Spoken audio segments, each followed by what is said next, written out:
took his wife, burned his house. This was his revenge. Episode 3, The Witness He Never Knew He Saved. She was just a teenage girl when the fire lit up the sky. No one saw her. No one heard her. But she saw everything. And years later, she saved him. Lena Vasquez was 16 the night Marlene Monroe died. A quiet, artistic girl.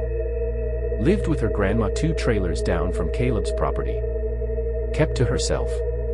Drew in sketchbooks. Watched the stars. But the night of the fire, she couldn't sleep.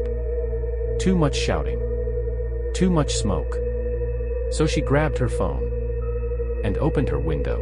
She saw 2 men running from Caleb's house. One carried a red can. The other dropped something, a silver watch. She never told anyone. Why?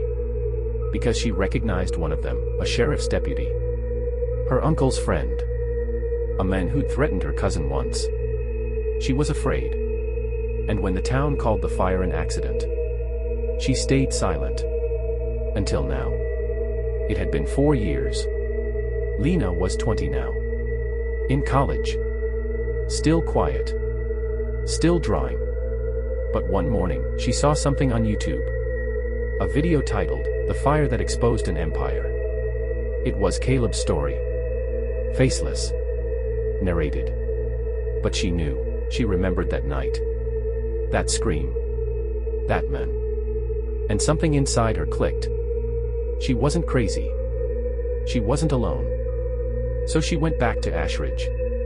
Back to that field where Caleb's cabin used to stand. She found the watch. Rusty, buried under weeds. She had kept the sketch she drew that night of the man's face. She still had the old phone, too.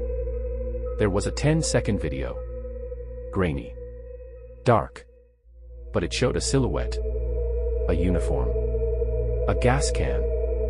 She sent it all to the email address at the end of the video, quietstormtips@protonmail.com. No name.